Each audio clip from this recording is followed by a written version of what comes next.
not live, but we're something. I don't know what the hell we are. We're on wax. There we go. So maybe to start out, I'll just go around the room and we can all introduce ourselves, and I'd love to know where we're all located in space-time. So I'm Mike Gathers, sometimes known as Quackenbush, coming live in Golden, Colorado, which is basically Denver. And I'm going to point it to Propaganda Anonymous. Tell us a little bit about who you are and where you're at.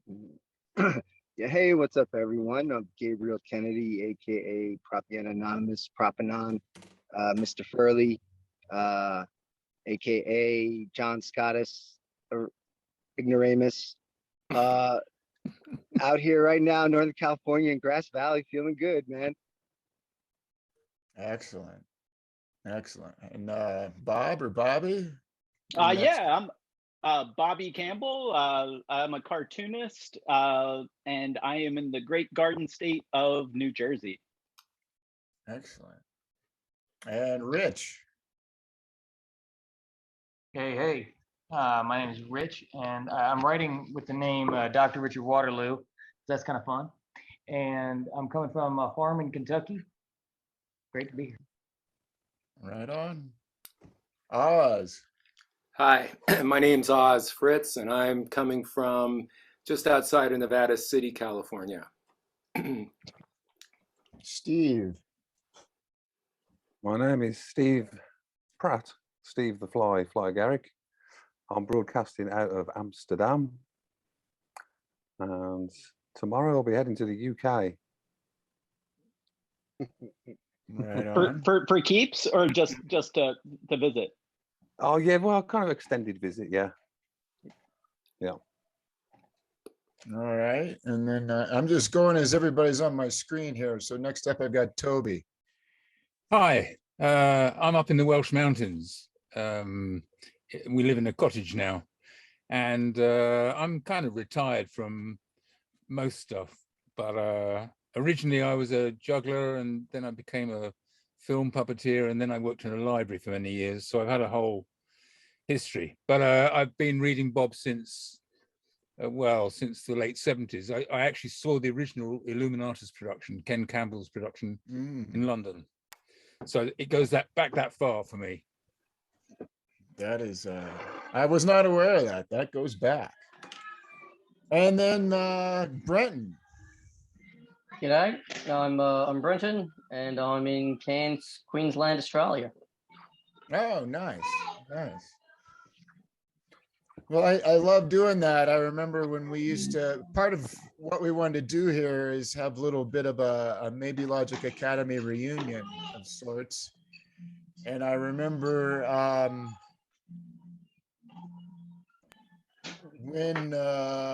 what do I remember? We used to do those chats at the end of each of the Maybelogues Academy classes. And Bob Wilson seemed to really was tickled to know where everybody was tuning in from. It's probably lost its excitement in 2022, but back then it was kind of a big deal. I wonder how many time zones we're in. Probably at least 4 or 5. We've got 2 Europeans and an Australian, so we're scattered about here. Yeah. So the original thought that I had, we were discussing Tale of the Tribe, and the idea was like, where was Bob going with that? You know, we never quite got that book that seemed to be something he was building up to that seemed to be a big deal. And so the idea of the discussion originally was to kind of just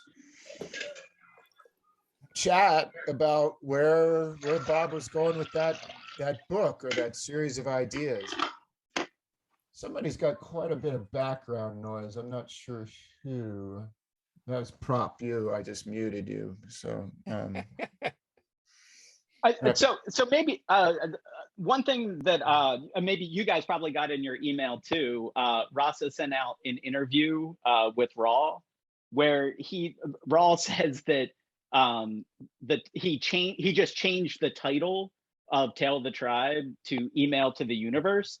And I think like that's just not true, right? Like he's kayfabing, right? Like that's a sales thing, maybe, or something. Like Yeah, I was going to say, I always thought Tale of the Tribe was going to be kind of his epic work that he never finished, like Nietzsche's Will to Power, which Nietzsche never finished.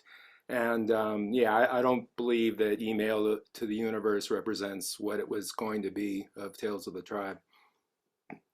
yeah, I thank you for that. I think that's what happened is he just never really, this is the book that never really happened, Tale of the Tribe. And so he may have just realized it wasn't going to come together. And he had that last book, Email of the Universe, which was just a compilation of essays from several decades of writing. yeah, I was going to say, like, Tale of the Tribe wasn't going to be one of those compilation books. I don't assume. I assume that was going to be a start to finish, like, fully coherent thing. Yeah. Yeah. And so, yeah, I think the best thing we have really that encapsulates the whole book is the several pages that are on the back of SOG, where he discusses Bruno, Vico, Nietzsche, Fenollosa, Korzybski, Joyce, Pound, Fuller, McLuhan, Shannon, Claude Shannon, and Orson Welles as narrator. I also thought the MLA course Tale of the Tribe also kind of gave indications of where he might have been going with the book. And that was largely like Joyce and Pound, if I remember correctly. Yeah, so we were talking about this in one of the other things, and I had a half-remembered quote that I actually found the source of, so I can actually, but it didn't say exactly what I thought, but I'll see what you guys think. So what he says is, part of my original idea for this course began with the thought, Joyce plus Pound plus McLuhan equals internet. Now, to what degree the course and the book are synonymous, I guess we don't really know. Maybe the thought for the course got married with a different thought for the book. But that's how I will, like, in my head, that's always been the shorthand is Joyce plus Pound plus McLuhan equals internet. And this is maybe not fair to the other people that are included, but I thought of them as more supporting material for the big three. That it's like, I can explain Joyce through Bruno and Vico and everybody else. I can explain Pound using Fenollosa. I can explain McLuhan using Shannon, and that those were more like propping up the three main pillars. But then I just read Steve's awesome book, and he it is a beauty. I highly recommend it. And like in that, it sort of talked me out of that point of view, and I kind of then started to see that it was more of an ensemble thing and not just your big three hitters. But that's kind of what my original thought, and then what I've been persuaded towards. So with that said, Bobby, do you have kind of a take on where you think he was going with all this? I think that he probably didn't know yet, and that's probably why the book didn't happen, really. Because I don't know if like all of us have worked on books of some degree or fashion, I assume, right? And I don't know if you work like me, but sometimes where you start at point A, by the time you get to Z, it's a completely different giraffe. So I think maybe he was still in process of figuring out what it was. And one thing, so there was one rock that I turned over that I thought had some interesting worms underneath of it. And it wasn't who he included, but who he excluded from his cast. So notice that you have no Leary. Not only do you not have Leary, you don't have any prominent psychedelic people. So the psychedelic people are put off to the side. You have no Crowley, and really no, like, you have what's his name? Steve, what's the guy? The guy that was warring with Crowley? Oh, Gurdjieff. No, or the Mathers. other guy. Mathers? No, yeah. shoot. No, the literary guy. I gotta find it. Anyway, well, let's just say that Yates. Oh, Yates, Yates. that's it. But Yeah, Yates is a sneaky way to talk about occultism, right? Like it's not overt. So Also for the most Joyce. part, There's a lot of occultism in Joyce, and a lot of, but I mean, when you're trying to sell this to someone, right, no one's seeing any of your weird magic shit, right? So it's like, put it off to the side. And then you got no Einstein, and you have no quantum physics people. So put that weird quantum stuff nobody understands off to the side. What about So Korzybski? yeah, but it's different than your quantum physics people. There's no Bell's theorem.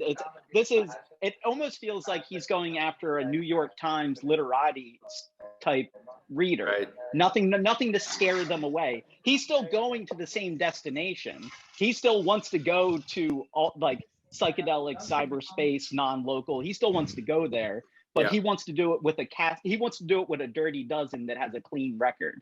The only one that's going to get you in trouble a little bit is Pound, but Pound's modernism reputation trumps his controversies.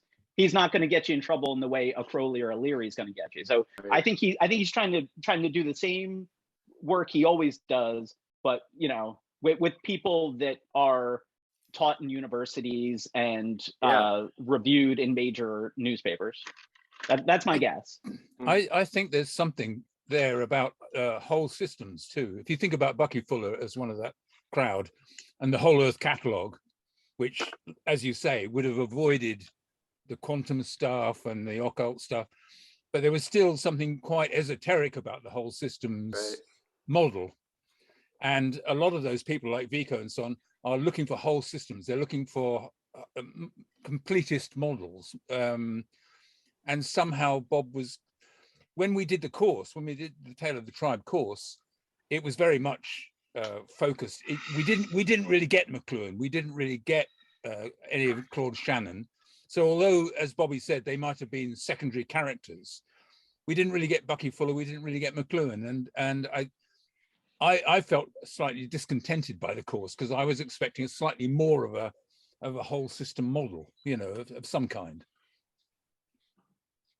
I think you're absolutely right about that, and that the whole system that he's going for is maybe like commonalities between these various characters. In philosophy, that's called a plane of immanence, where you look at what all these ideas as having sort of common expression, or common but different expression through these different things. I also think that Bob was a problem solver, and one possible reason for combining all these things is to try to look at ways of making it a better place to live and function from. Well, right on. Yeah. There's something that's interesting about the course was, it was 2005 when it occurred. So it's going on, it's 16 and some months time has surpassed, right? And the perspective of the internet and how it works today is even different, so it's a very interesting time to circle back and to contemplate about what, Bob was thinking about, and where he might have thought or wanted the vision to go. And I mean, there's a lot to unpack, like Bobby said, he doesn't seem to be touching on much theory or Crowley or anything. Like, I think if you give Bob enough pages, he's eventually going to talk about Leary, and he's eventually going to talk about Crowley, because that's what he does, man. Like, Paul Levinson, who wrote Digital McLuhan, which got name dropped in the class, right? And which personally, I think there's a lot of great stuff in that book, but Levinson said that McLuhan's style was exploratory, not explanatory. Well, that's also Bob Wilson's style of writing, so he took those fruitful digressions, which is one of the things of when you seek to follow in a certain path of the way this guy thought. It's Mike Johnson talked about how, like, it's dangerous to start trying to write or contemplate what someone like Bob did, because he's exploring, like an anthropologist, right? Hi. Hey, buddy. And so just leaving it at that, it was just in 2005, I'll circle back on it, contextualizing the class in that time period, right? Because it's a very different time period today. I agree with you, but I also think that Wilson is more relevant than ever. And I don't know, I recently read Schrodinger's Cat again, and there's some quite startling coincidences about Ukraine in there. For instance, Hugh Crane, the character, is misheard. His name is misheard as Ukraine in a section that also talks about the nuclear annihilation of New York. So I think even though this started a long time ago and Bob's presence is no longer with us, I think his ideas are perhaps as relevant as ever as we move forward. Rich, Steve, Brenton, do you have any thoughts on all this that you want to share? Well, my mind is oh, that's the lift. Yeah, hate it. Nothing on this. I do have some comments about the that interview that was sent from Rasa that I'd like to talk about sometime. Okay. Steve, What was that interview?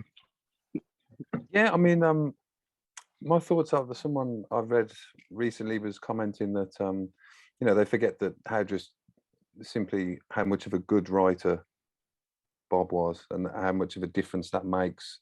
Well, one of the distinguishing features is just his brilliance with stylistic prose and writing communication. So I think Tale of the Tribe was definitely a heavy literary kind of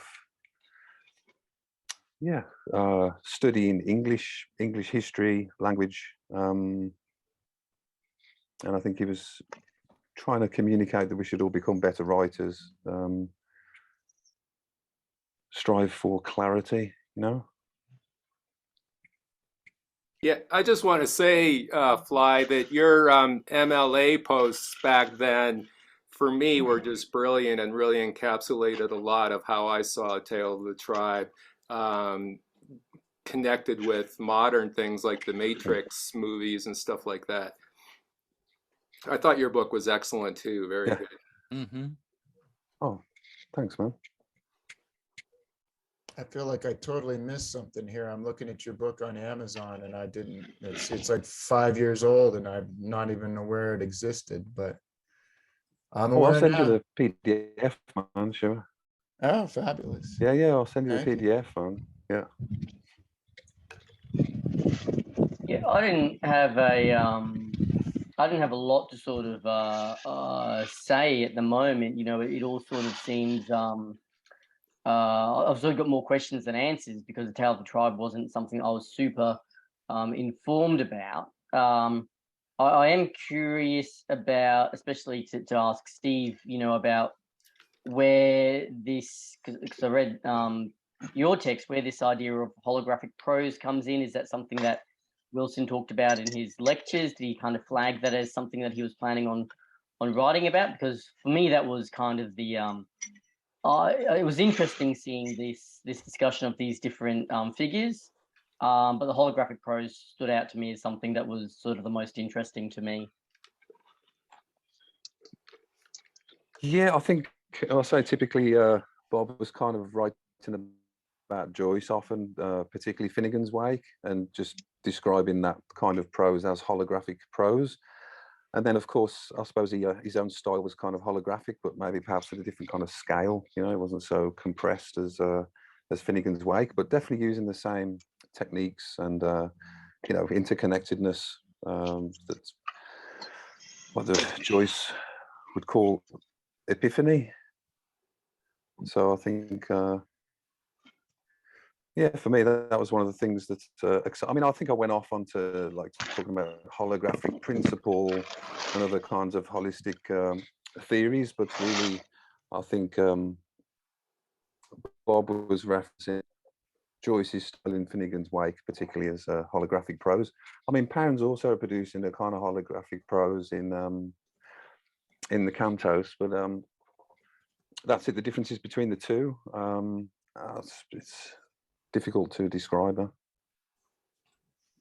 I thought Oh, sorry, go ahead. Oh, just No, you got.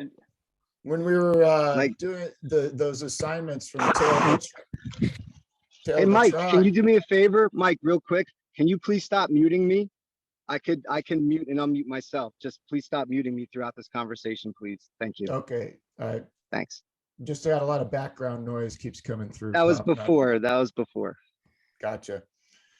All right, so when we did the Tale of the Tribe, and Prop's been posting those assignments, every time he would say, reread the first 6 pages of Finnegan's Wake with this lens, you Right. know, or that lens, or another lens. And so there was that was that hologramic exercise to me. There's the demonstration of how you could look at Finnegan's Wake with several different perspectives, or probably infinite number of perspectives. So one thing that I think that he's tracing in the Tale of the Tribe is you're getting kind of a history of the efficacy of language, right? Like you're starting out with like writers who are writing under the Inquisition, and one of them is fighting against the Inquisition and being like, no, I'm going to say what I got to say. And then you have another one who's deciding to adapt and be sneaky about it. And so you kind of have these two strands, and then it kind of goes into modernism and, you know, Joyce's mutations of language, and Pound starting to bridge the gap between the alphabet and ideogram. And then you're getting Korbisky, I can never say his name, so where you realize that there's this feedback loop happening between how we use language and how we perceive the world, and that as we change our usage of language, we're changing our perception of the world, and then that new perception of the world is changing our language, and it's just going. And then you kind of get to the McLuhan electronic media phase, and then you're getting into internet, which I think if we had to boil it down to a bumper sticker, and you can, if you don't agree, let me know. Is the bumper sticker of what the Tale of the Tribe is the internet? Like, is that like kind of the bumper sticker? Like, if you had to boil it down and put it in a section in the library, that may be where you would put it. And so then with the internet, you have hypertext. And then if you look at hypertext through the perspective of general semantics, how does that change our worldview? And then that's when you get the decentralized worldview, which is also McLuhan's, where there's no point of view, there's just like the holistic apprehension of information. And so you kind of get this whole history of the word in a way, starting from something very simple into something very complex. You kind of go from modernism to this kind of network worldview that we're in right now.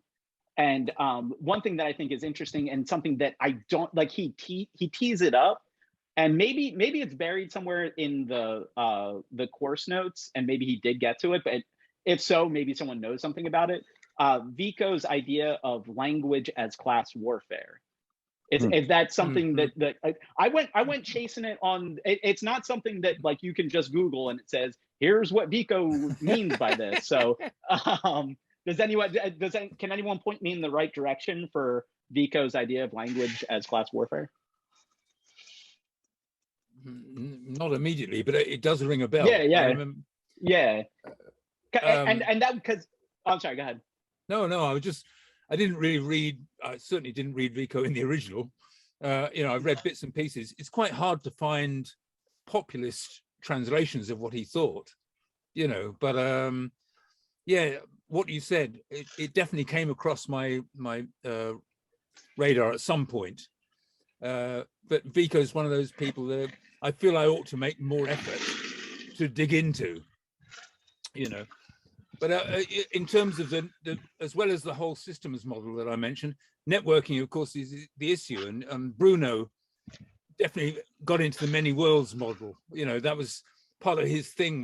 Part of the blasphemy was implying that there are many worlds and that there's an infinite universe with all these kind of different perspectives going on at once, which is never a popular view, is it? People like monoculture. I Well, don't isn't that know. interesting though? Like the addition, Wilson includes in the class. It's the heading of a week. It's called the Third World, and he spoke about this a lot in his last years. I mean, he always did, but the terminology then was the global South, right? So first was the Third World, then it was developing nations, and then it was the global South. But it's funny, like just a quick Wikipedia search of the definition of Third World. The first sentence is those nations that did not sign up with NATO or agree with the Warsaw Pact during the Cold War. Wow. And in that week's assignment, Bob asks participants to view Joyce as a third world artist and writer. And he points out, I mean, I don't know how true it is, anecdotally, maybe it is true, I don't know, but how Joyce is more popular in the quote unquote third world than say in America or Britain or wherever, right? Well, according to that first definition of Wikipedia, Ireland is still a third world nation because it is not in NATO, nor does it agree with the Warsaw Pact. But I think there are other schematics now of understanding of what quote unquote, Bob might have been talking about there. But this is an interesting notion, right? This was sparked off a convo with Fly about the idea of, and Bob brought this up, of Irish as a coded language, right?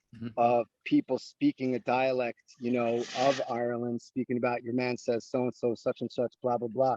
Like, yeah, how coded languages emerge from hundreds of years of colonization, and the desire to, as Burroughs says, first steps of taking out an alien life force is, destroy the gods and take the language, etc. Right?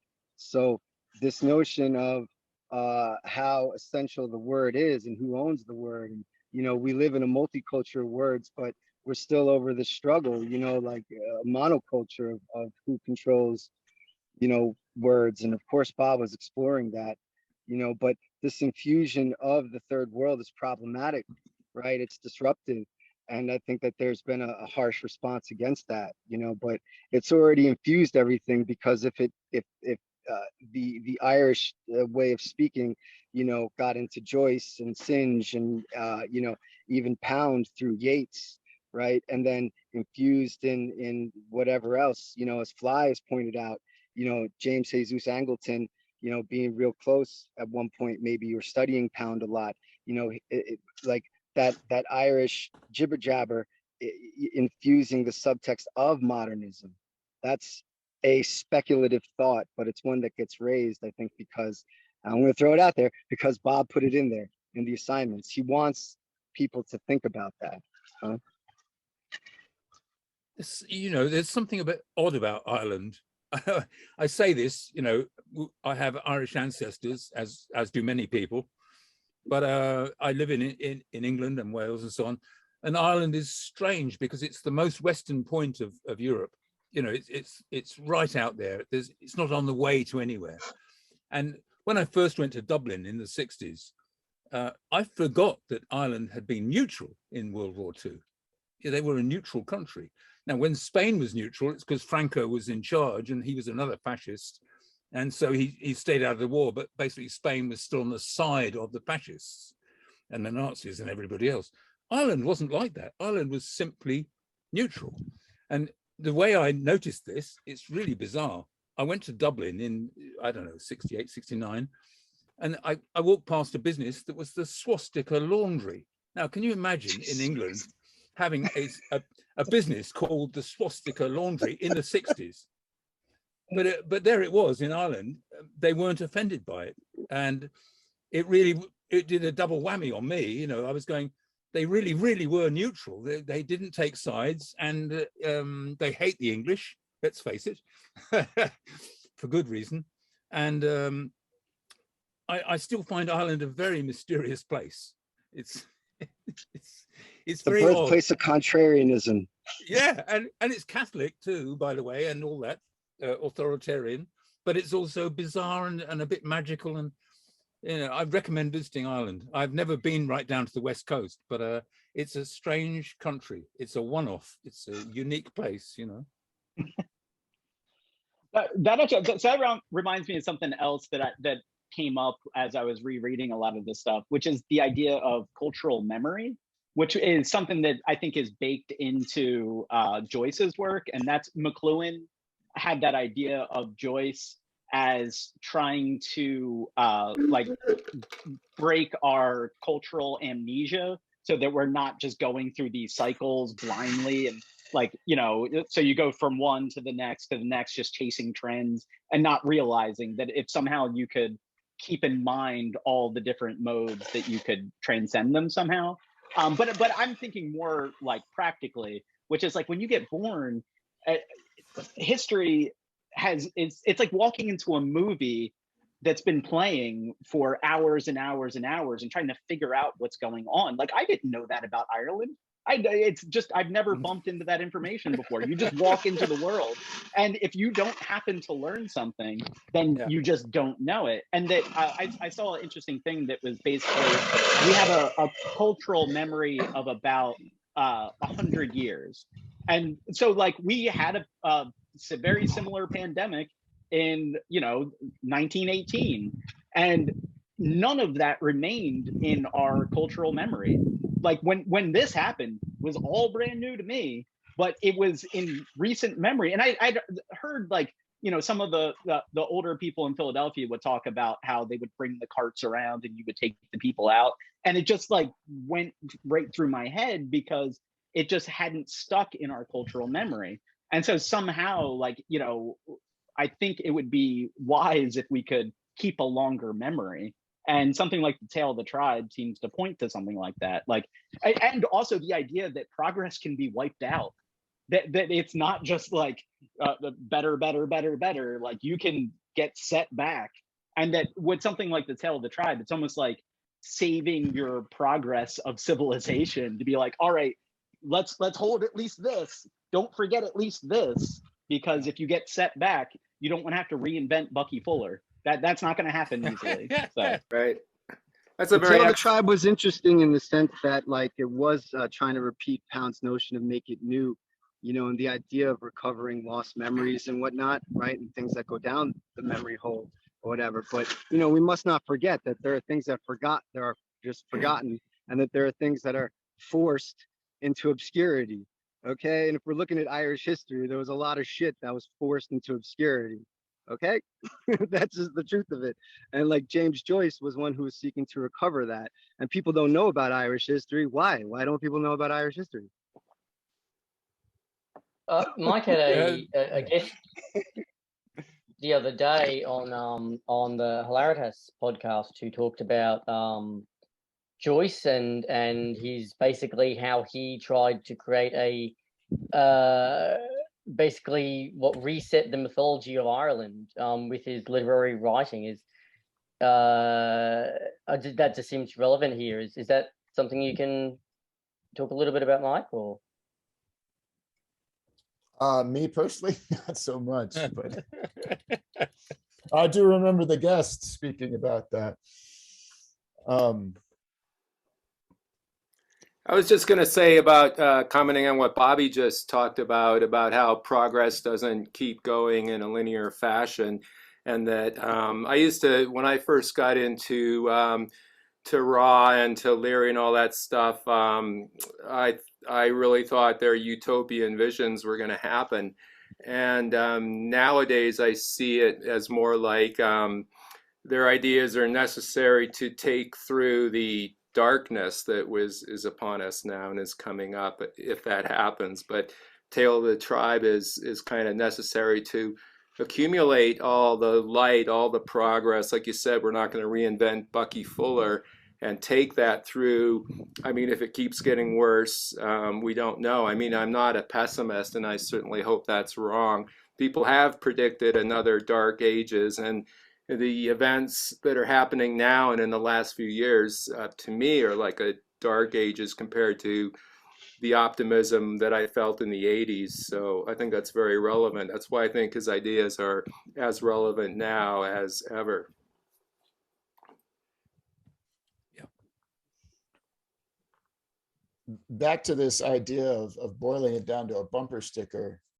I didn't I love that. I didn't dig through the class material as much as I could, but I just kind of really reviewed this piece in the back of the SOG book. And there was one or two phrases for each one of the characters that really stood out for me. Now I want to run through them here real quick. I see two threads coming out of this, two bumper stickers. So when he brings up Bruno, he discusses a decentralized universe and language as class warfare. And then for Vico, he talks about language as class warfare. And then Nietzsche as a critique or a critic of language. And Fenollosa as a critic of linear and alphabetical thinking. And then Korzybski criticizing our language. It says mathematics is a better representation of reality. It does a better job representing reality than our current languages. And then we move on to Joyce, and he talks about the neurological relativism that comes out of Ulysses and the hologramic prose that comes out of Finnegan's Wake. And then with Pound, we're kind of talking about the ideogram and kind of language is more a way to be more dynamic and fluid as opposed to kind of the alphabetic, linear, static version. And then for Fuller, he brings up this synergetic sociology. McLuhan, he doesn't really talk about, he just says, you'll see, but if you just use McLuhan's phrase, the medium is the message, I think that really encapsulates a lot. Shannon,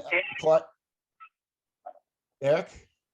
Yeah, hi, everybody. He does point to a specific online essay about McLuhan. He gives that link in the original text.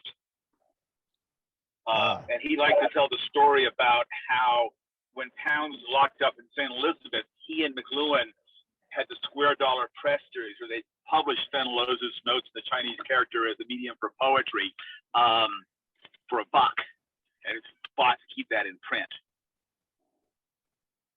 Nice.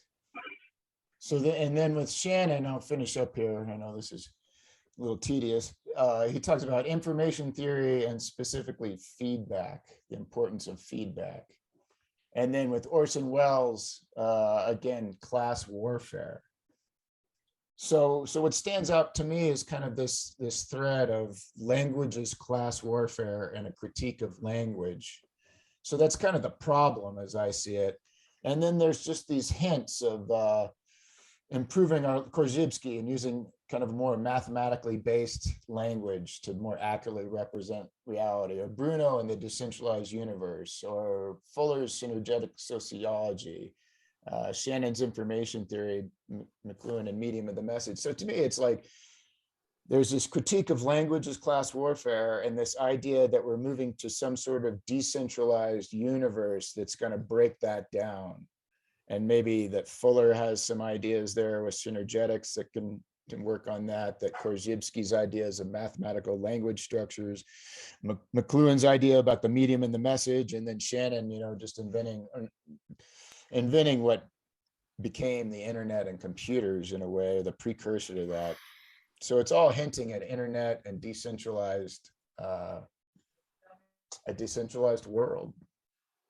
So those are the two bumper stickers I see: language is class warfare, and let's move to a decentralized world. I don't know if anybody's got some thoughts they want to infuse into. Go for it. Yeah, the idea of Bucky Fuller and Korzybski, because they're working in a systemic fashion, I think those are too good. It's a peanut butter and jelly situation where you have something that might work with the Earth. I'm trying to find ways that everything can work with the systems of our spaceship Earth. And one thing I hadn't considered was our language. And so restructuring our language to include spaceship Earth, not just the term, but just the idea, and the way Korzybski's mathematical language can be married to that type of thinking to create an ontology, a worldview that works for all of us, since we're all here.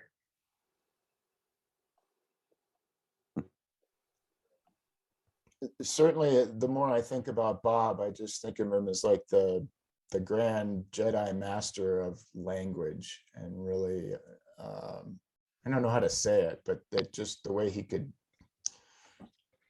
use language to kind of rattle you and pull you apart and put you back together in a different way. But just the way he yeah, I'm running out of steam here, folks. Yeah, I feel like a little bit there was, I think he had two ideas in mind as he was writing the stuff, which one was like a true and real history of how these ideas developed and, you know, took root in the real world. And then the other one was how they influenced him personally. Because even in the teaser, he's like, what do they all have in common with internet? And he's like, well, they all have influenced my way of thinking, perceiving, conceiving the world. So I think he wasn't quite sure which way to go with it, whether to make it an overarching study of language and its effect on the world, or its effect on him personally. Because I probably he got, you know, pretty far down the road on a thought and realized that was his reality tunnel, not the reality tunnel. You know, so that what he was actually discovering was something about himself, not about the world, which happens. It happens to me like all the time, where, you know, you think like, oh, everyone reacts this way to that, and you go, no, that's just you, man. That's the calls coming from inside the house. So I think he wasn't why don't we quite ground sure. it in? Why don't we ground it in what he was talking about then, instead of right now guessing about where Bob might be going, right? Like we were there. Well, that's what I mean. We took the class. Let's go over the assignments. Well, that's what I mean, though. That's what he said, though. Was the tagline was, "They have all influenced my way of thinking." That would so that's what I mean. He kind of named two different goalposts, and so that's why it's a little bit tricky to pin it down, because he plotted two different courses. Well, yeah, I mean, like, so in terms of reviewing the material for this symposium here, basically we look at the prologue that Bob wrote, and that was out there, and we were all waiting for years for the book to drop, you know.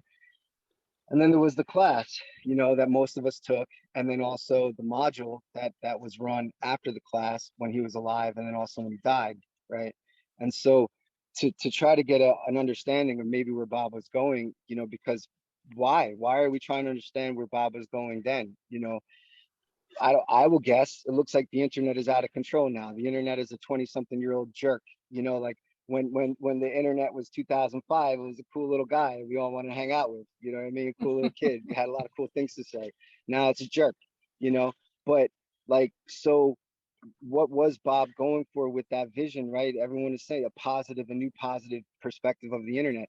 We're all visionaries now, because the view of the internet is almost complete opposite of that right now. It's a shit show. Okay, people are shooting each other off of this shit, man. You know what I mean?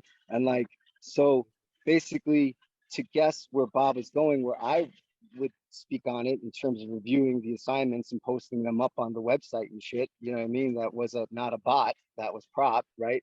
Like, looking at that stuff. Specifically, Bob is looking at James Joyce's hologramic style by looking at specific episodes. He had us look at the Prank Queen episode from pages 21 to 23 of Finnegan's Wake. He had us look at Mooks and the Grips, or whatever you say, which was a play off of Aesop's fables of the fox and the grapes, which James Joyce, he was teaching Irish history in that. This is not, Bob is stressing, learn Irish history, fellas. That's what he's saying. There's a reason to learn about Irish history, because that confrontation with the beginning of the modern world and modern hyper-capitalism that we are now in begins, I'm sorry, it's not even sorry, it's just the truth, begins with the Enclosure Acts of England, and then how they attacked the poor there, and then how it went to Ireland next, and then the rest of the world, you know, and everybody's response to that becomes a coded language of which we all learn. We learn how to speak it, and we learn how to view it through that perspective, and we become, you know, better users of language magic. But if we look at those specific things in the class assignments, I think there's a lot to be seen there. Mooks and the Gripes is just basically a story of Pope Adrian IV, as you guys know. He was the Pope who said that it was cool for King John to invade Ireland to begin with, right, which began the British invasions of Ireland in the 1100s, right? Ironically enough, King John or Henry II, it could have been, was married to Ellen of Aquitaine, who, Bob gets into in another book, right? It's real cool to see. I agree with everything being said. Like the way Bob was going about it this time was through history, anthropology, and literature. And like it really makes it really rich. And it was an extremely educational experience to go through this rabbit hole with Bob on this, which, seems like the same story that he's saying in a cool new way, and but don't, I think it's if we're going to talk about Tale of the Tribe, let's look at the assignments is all I'm saying. Hey, listen, man, you may have noticed in the news, I know the news is different in different countries, but the Irish question is back on the agenda in the UK. It's possible that Northern Ireland will integrate with Ireland. I mean, that's how weird it is now, because for so long, Ireland was just simply a colony to the English. Now, I sound English, but, my family is Moriartys and people from the West Coast. So it's very weird that Brexit, which is such a shit show for the United Kingdom, may lead to Northern Ireland and the Protestants joining up with the Catholics in the south of Ireland into one unified country, which has never, it hasn't been there for hundreds of years, that unified Ireland. And it's so fresh, this, that it makes it relevant. All that stuff that you've been talking about becomes relevant all over again. The Northern Irish didn't want to leave the EU, but they were forced out because of the English. And it's a very weird thing that the Protestants may join up with the Catholics now to become Ireland, just to get away from the English, which is very strange. It's a very strange moment in time. But to just quickly add on to that is the point of, if you look at the Irish history thing, it's similar to it's isomorphic to the notion of Africans in America, the plantation system, different. So when we study this, we learn Bob is also teaching the playbook of the oppressors. That's why he gets into James Jesus Angleton in this whole story. If we learn the patterns and the tropes, we can break the spell. Exactly. You know what I mean? Exactly.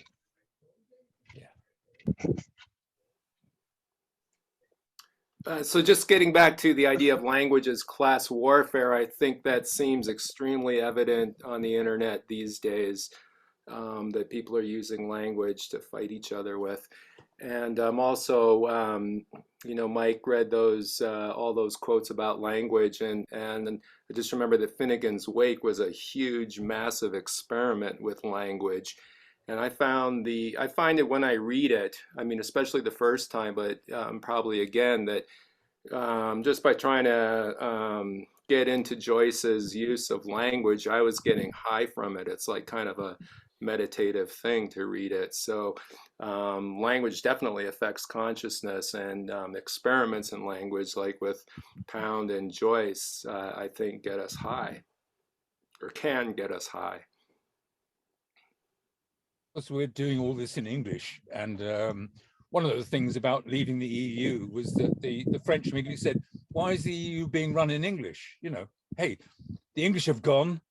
Let's use French as the international language," which it's been in the past. So there are issues when we talk about language. We're talking about languages, and I live in Wales, where the Welsh language has been squeezed out for centuries to make everyone speak English.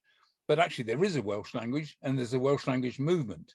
And Joyce was very well aware that in Ireland, Gaelic had been squeezed out, as you can read in some of the books.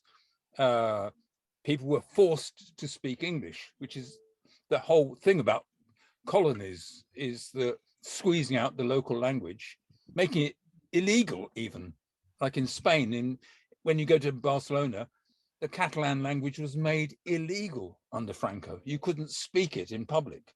Class warfare. Yeah, class warfare, exactly. And it's in language. Yeah. And I think that sort of bringing things in from outside here, one of the things with language is, you can kind of talk about regimes of language. You can kind of talk about, I guess, collections of language and expressions of language that do different things. If you think about language as a technology more than a, more, you know, to think about a particular set of language as technology, something that does something as opposed to is something. You know, you can definitely think about, you know, the way fascists talk is very particular. You know, that there's a way of talking that signals to other people what you are and what you believe, and you know, kind of has another message out there for the normies. You can kind of use language in political ways to position certain people for and against certain things. And I think that what's interesting about Joyce and so on is that they sort of had, I guess, a different project there, which was to break open language completely in a way that it actually could do multiple things at the same time, in the same way that, you know, I guess, you know, you come up, the cliche is you come across reality, everybody sees it in a different way, glass half full, glass half empty. And then we use language to estimate whatever we're experiencing and project a certain concept onto that reality. And Joyce is interesting in that his interest seems to be not in projecting a reality through language, but actually projecting the fracturedness of reality through language itself. Yeah, I mean, I'd also like to add, I think there's this somewhat paradox, but between the kind of autobiographical details of the artist we're looking at, and then also the content of their artworks. I say it's like the poem, but also reminds me of the beats in the South. You know, quite a lot. So I think there's something to that that's inspiring. That they came from kind of humble backgrounds, most of them. I think Bob would say, you know, Shannon was no stranger to the authorities, as probably von Neumann and Wiener. But Korzybski and Yeats, Joyce, they're all from humble beginnings, and I think that's also inspiring for other people looking at the Tale of the Tribe to think, you know, you can, with your imagination and will, you can innovate language, which it's nice to have tools like computers, etc. But with the addition of phenolosa and ideogram, there is certainly an artistic aspect to innovation, you know. And then there's Chomsky's universal grammar, which I don't know so much about. Perhaps it's a fanciful idea on my behalf, but it seems like when I say a new language, it's some kind of combination of ideogram, alphabet, perhaps something resembling this DALI Mini, which I'm sure you've all seen, which is a text prompt, and then it'll, you know, spit out pretty endearing images based on that. So it's also the babble fish, you know, that's another example of this kind of, peace comes through communication. So if we can all kind of understand one another. But the questions or the problems and challenges of that, I think, are challenges for the poet and for the writer and for the linguist, because it's a kind of similar problem. You want to preserve the local dialects and languages and traditions, but then also have this kind of global structure to hang it on, you know. So I think Pound and Joyce, through Bob's interpretation, were definitely two of the most or more global in scope attempts at a poem including history, or an epic poem including history. So I don't know what's to come of that, but I do think there's something with the Shannon, Wiener contributions that's maybe yet to come, but there's some kind of babblefish, DALI Mini poetic thing we can put in our ear, or goggles we put on, and we understand each other perfectly. How about that? There is a Ken Campbell thing for that, you know. Ken Campbell, Pigeon. Yeah, Pigeon. Wantok, I think it was. It's a 400-word language that Ken invented, and he taught workshops in it. You would learn it in the weekend. and they put on Shakespeare's plays in Pidgin, in Walwantok or Wontok, I don't know how you say it.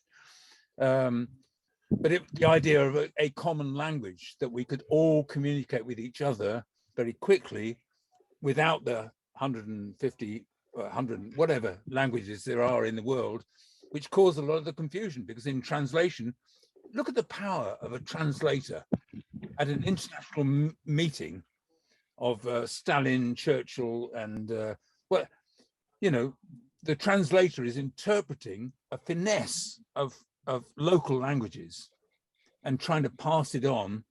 And you know how sensitive, well, English particularly is very sensitive to tone and so on, but so is Chinese, so is Russian. And I think Bob was quite interested in the communication side of it, Shannon and so on, the minimalist communication that will be exact, which will be precise, you know, which will not be vague.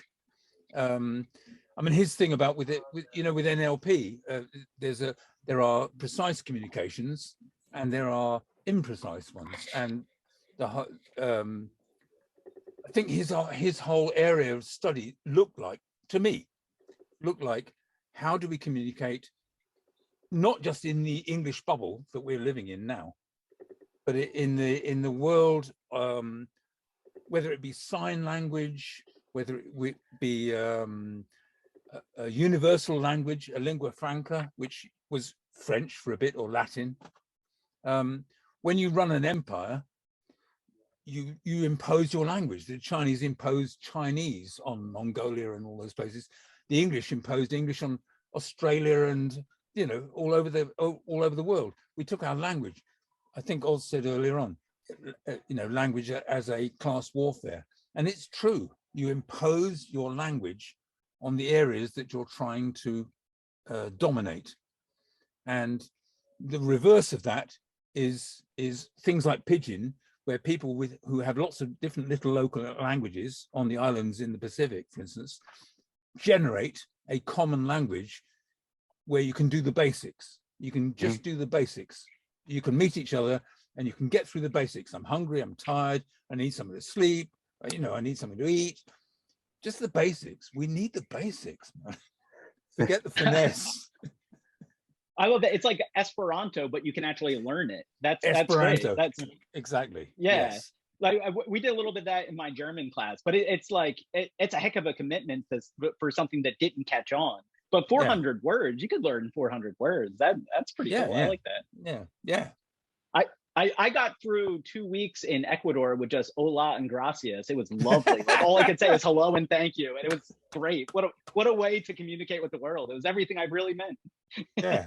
Yeah, because language isn't just strictly, communication isn't just strictly language, it's semiotics, it's signs. So Bobby, you got by in Ecuador, not just because of the words you used, but somehow you communicated with signs or some other way. And that also has to do with what Toby said about the subtlety of tone and inflection in language. Those are, you know, signs that aren't just the literal words used.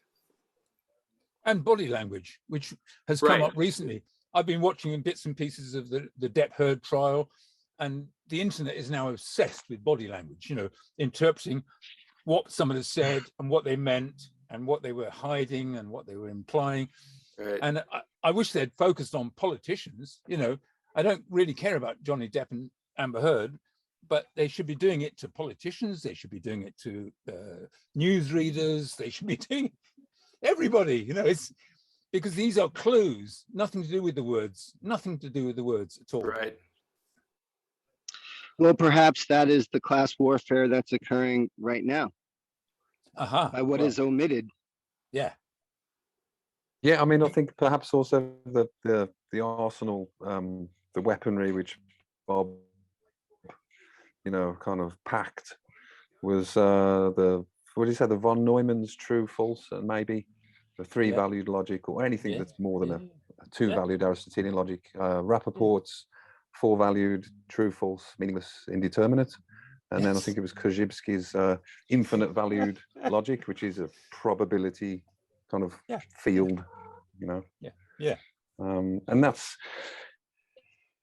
yeah, it's almost as if, you know, I'll say what would happen if Korzybski wrote a novel, you know, like if Korzybski was a novelist, or if von Neumann wrote a collection of short stories, like what would they look like? I think it would look like Bob's prose, actually. And with regards to what I think we were missing, I think the style of some of the essays in Coincidence was very terse, very compact. So I was kind of expecting something like that for Tale of the Tribe.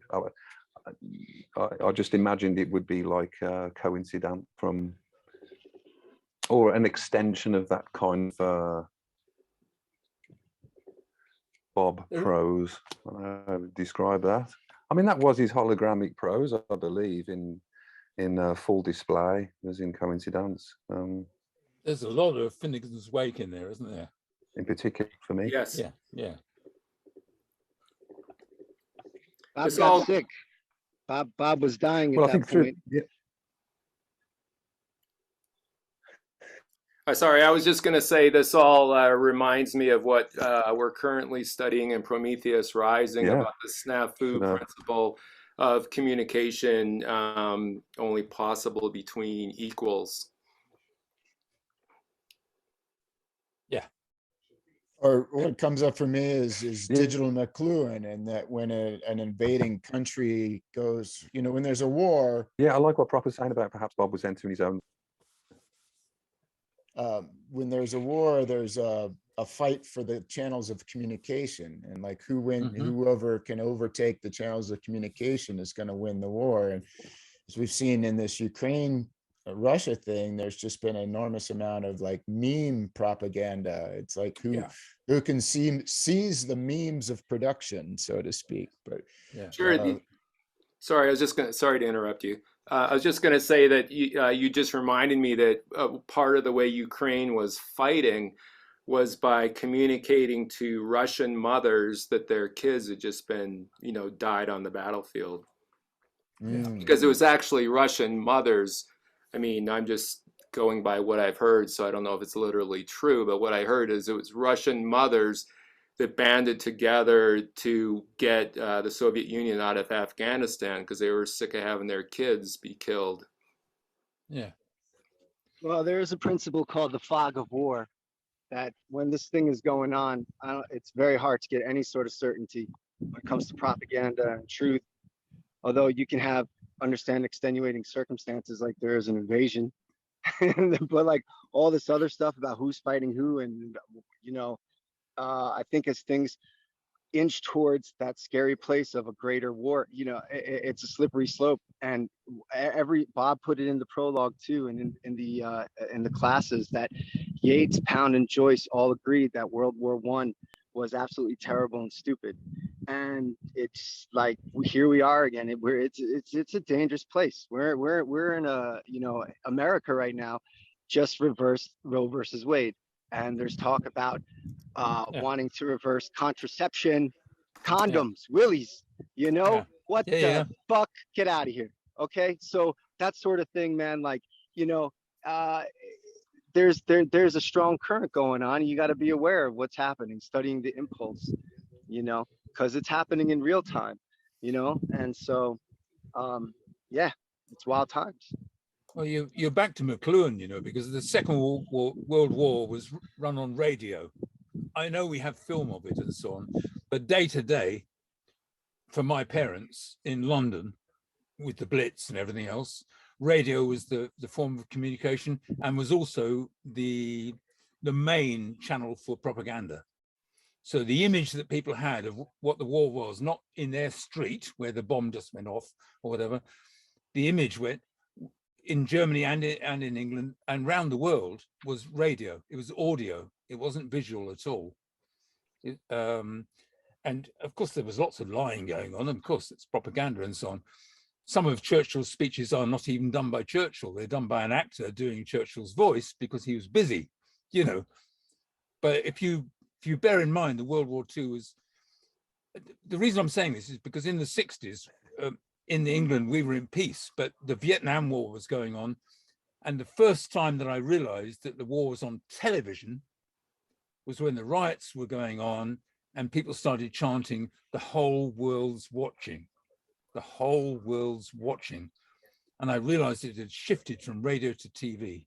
And now, as you say, now the memes and so on for Ukraine are all visual. They're all impact.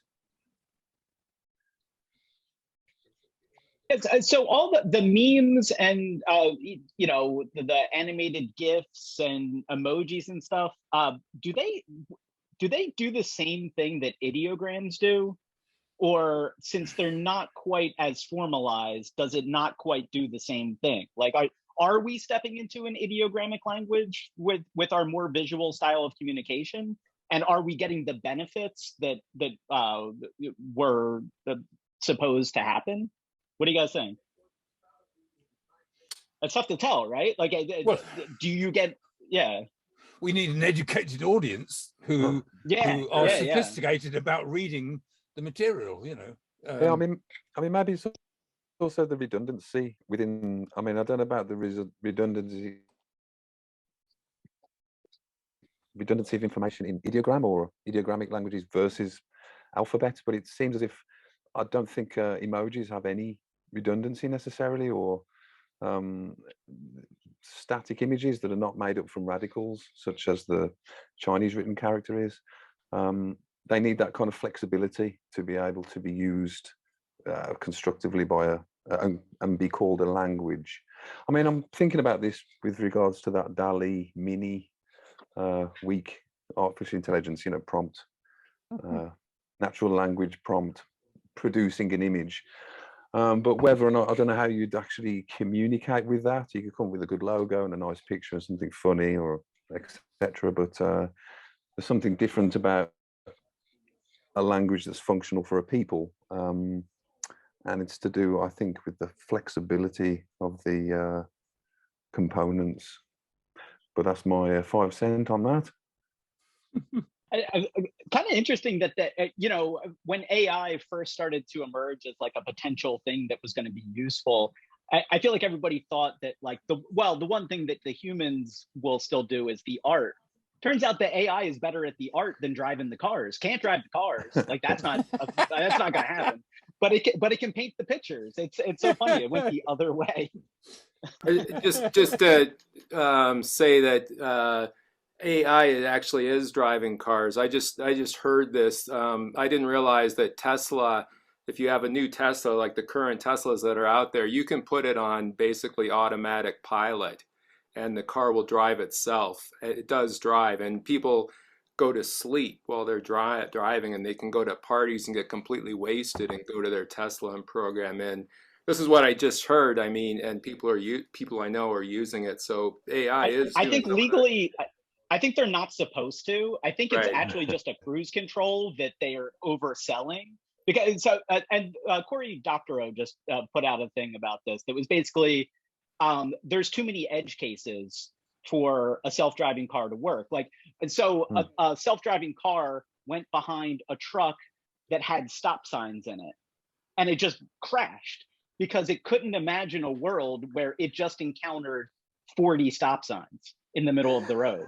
And there's too many things like that. There's too many edge cases, they're called. Now, if you were starting over, it would work because you can make the roads compatible. You can make all the cars AI, but you can't just throw an AI into chaos and expect it to navigate it. It's just, there's too many variables because it's programmed on basically an if-then model. If this, do that. If that, do this. You can't put all of the possible. It's like Finnegan's Wake or Ulysses having every single detail about Dublin in it. You can give it a lot, but you can't give it all. And so that's why the self-driving car thing, again, I'm ripping off Cory Doctorow. It's to get funding. It's just it's a scam basically to be like, we're so close, dude. We seriously, it's gonna work. We just need 10 more million, and it's gonna work. And then they take it, and then it didn't work. We're gonna have to retool. Wait a minute. That's my guess anyway. In Ireland, if you came out of the pub, you got on your horse and said, "Take me home," and that's a smart car. that horse will take you home. Okay, we've already had one of those hundreds of years ago. Try and improve on that, you know, a horse. Yeah, no, I wish. I was thinking the opposite way of like how different transportation might be if we didn't try to make electric horses. If you think about it, like, Yeah. I mean, they eat, right? They need air. They need everything a living being needs in a sense. And they have four wheels. Like, what if we made towns like rotate like solar systems instead? I don't know, like we limited our ideas of transportation. And the fuel is grass. That's cheap. Yeah, if only. One thing that was interesting in looking at the James Joyce dive into history and Tale of the Tribe, and where it does seem like, and also with Pound, this make it new, this notion of digging back into the medieval and the medieval times, and go into John Origina, right? His 950 translation of Pseudo-Dionysus, which introduces Neoplatonism into, the Western Christianity of the time, right? And it's real interesting though, like doing, say, the research for this book, like seeing what has historically been called, the birth of anti-Semitism, which most of the books I've read has said that it came up around 1000 AD or 1100 AD with good righteous Christians going over to kill the dirty Muslims. On the way, they practiced on the heathen Jewish people. So that's where the birth of anti-Semitism came, around 1000. And at a similar time, around 1185 AD, was the birth of anti-Irishism in the British culture. It dates back even to then. All the tropes, all the stereotypes originate when this cartographer, whoever, anthropologist, goes over with King Henry II, and he basically writes, look at these dirty, fucking stupid Irish. They can't even fucking eat potatoes. They're eating rocks. They're so stupid, right? And so this starts an amazing template within British culture that lasts hundreds of years. Like in the 1600s, it was called stage Irish. It was basically like Irish face, like blackface in America. It's pretty racist and shitty. Well, in England in the 1600s, in the theaters, the high class theaters, they had a thing called stage Irish, where you just basically played the stupid fucking Mick, and like, so it lasted for hundreds of years. These sorts of things are super interesting when we're trying to understand language, man. It's like, you got to listen to hip hop right now, bro. You want to understand class warfare? Listen to hip hop. Straight out of Dublin, man. There's a reason why Eric Wagner said it's straight out of Dublin. You know what I mean? Yeah, well, the English, I grew up in England, and the jokes about stupid people are called Irish jokes, or they were. Okay, but then I went to Holland, and the Holland jokes, the same jokes are about Belgians, and everybody has a different country that's stupid, that's separate from them. I guess in Spain it'll be Portugal or something. Yeah, but bogus. You know what the difference was between those two things? Was Belgium and wherever, they weren't under the yoke of England. Well, this is hundreds of years, dude. This is true. Yeah. Yeah. It's still funny, but come on. No, but there's same jokes. Yeah, but those jokes, it depends on power dynamic. I talked to a good friend of mine who is this black activist lawyer for the ACLU. Yeah. And I said the same thing to him. I'm like, hey, man, I work in a bar. I say shit to stupid Italians. Stupid Italians say shit to me. Bing, bang, boom. It's like, why can't I say a couple black jokes every once in a while? Well, he says, well, bro, like, is that person coming to the bar and you lay down a black joke? Where's he going home that night? Where's he sleeping? So we have to look at the institutional frameworks of all this stuff, man. Bob was about that, the structural frameworks. It's heavy lifting. Bob was on some serious stuff, man. We can't rest in our laurels of what we got to take it to the next level, man. Things in motion in things, Yeah. Listen to hip hop. Read Steve's Tale of the Tribe magic ritual book, man. This shit is real, man.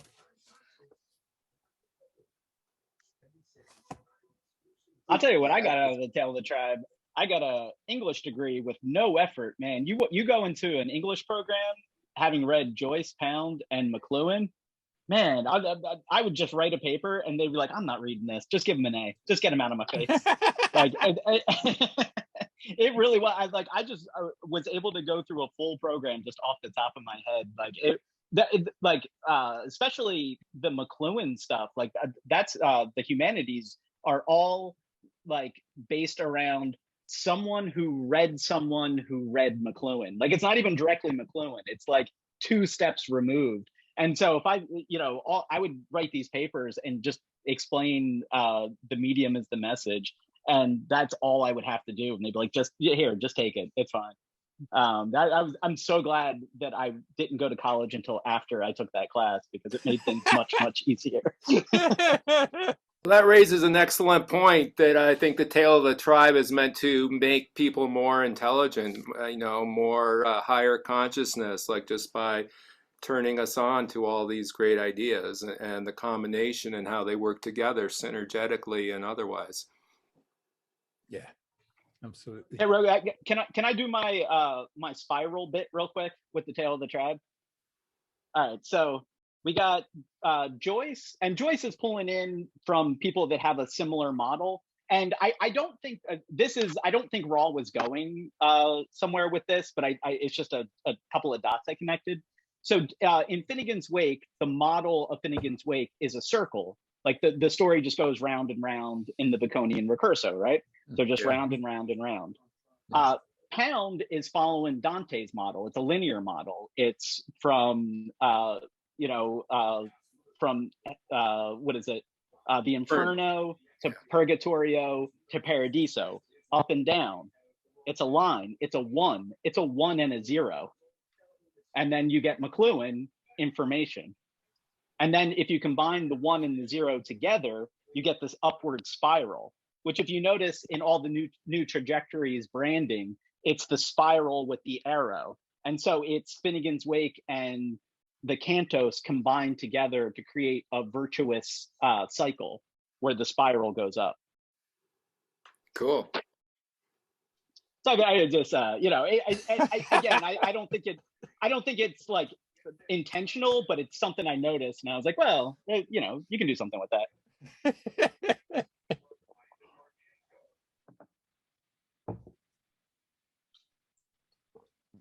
Rich, as we're winding down here, you mentioned you had something about the interview, which is interesting because I think that was the one of the last interviews with Bob in existence. Yeah, there was a lot. There's a question in here. I'll read it real quick, and then the couple sentences of the answer. You're a self-described model agnostic, and you've deconstructed all manner of belief systems in your book. And Prometheus Rising, you encourage people to consciously enter as many different reality tunnels as possible to examine their beliefs from multiple viewpoints. And his question is, what will it take to shake people from their dogmas? And Bob says, in a word, internet. Ever since I read Wiener's Cybernetic Control and Communication in the Animal and the Machine back in 1948, I've thought intelligence as the function of feedback. The more feedback, the higher measurable intelligence, and the less feedback, less intelligence.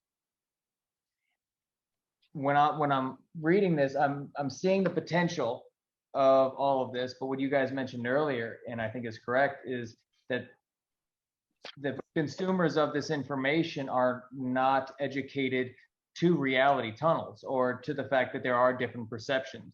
And so they have become victims of positive feedback loops through memes. And if you like this, you're going to love this. And if you love that, you're going to even love this.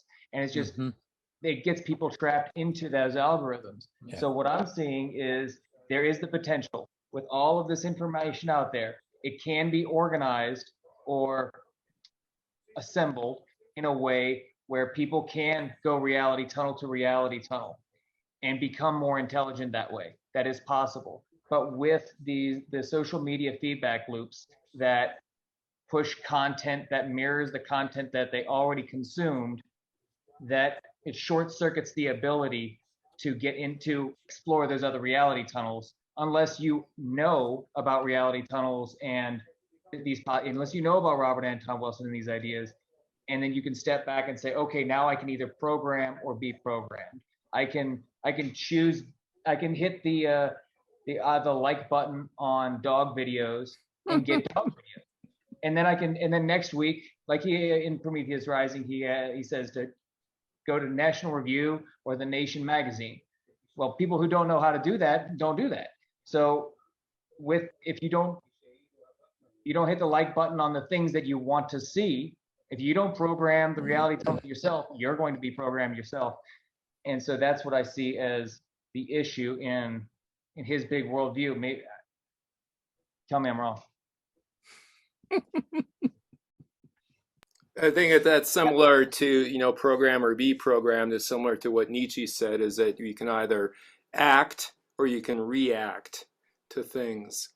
Nietzsche is someone that was part of Tale of the Tribe, and I think he was also trying to bring humanity to a better place. Rushkoff had, I'm sorry, go ahead. So I don't know if you guys are familiar with the Yes Men. No. They're some of like my favorite.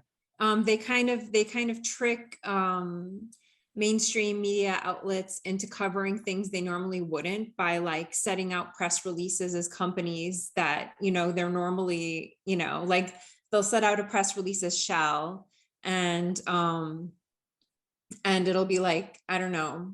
One of the ones was like after September 11, GE was going to stop taking tax breaks and pay its taxes because it wanted to do its fair share. It wanted to do its patriotic duty.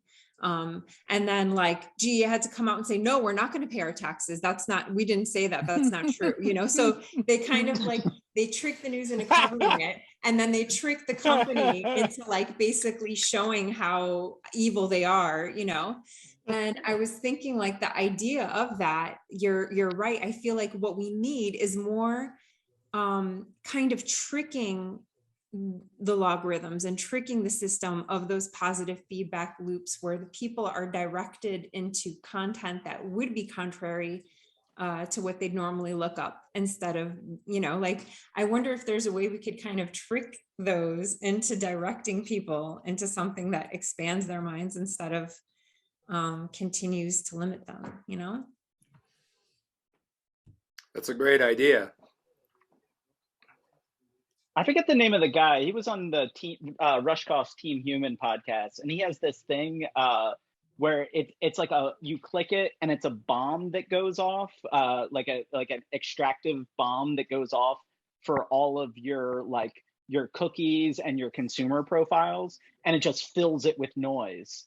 So that like everything that has been, tracked about you, it just scatters your internet history into a million incompatible categories to make you like unable to get pinned down into anything. And you start getting like the craziest recommendations because it's just been filled with nonsense, which I think is a similar and pretty cool idea. Is that a real thing or an idea? No, it's a real thing. Yeah. Great. I want to get one. I have to find the link. Yeah. Please. Stephen Colbert recommended like every time you search, 3 things, 1 out of 3 things you search, like just come up with something at random to throw off the system, Right. Rushkoff had it's a Timothy Leary story that Leary was reading some early book on cyberspace, and he got about halfway through and flipped to the back and looked at the bibliography and then threw the book across the room because the bibliography was all men. And that from what he had read, basically he was like, these guys are trying to create a womb.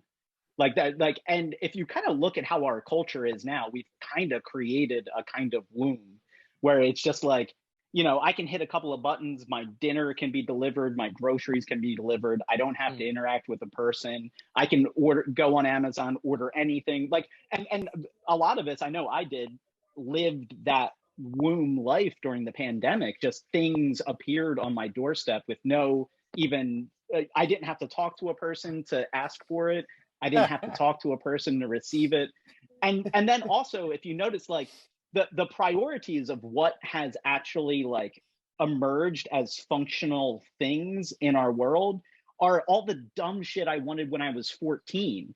Like, there's a new Star Wars every week, but no universal healthcare. Like, the wrong things got prioritized. And it's just like, the video games look fantastic. The roads are crumbling, but the video games look fantastic.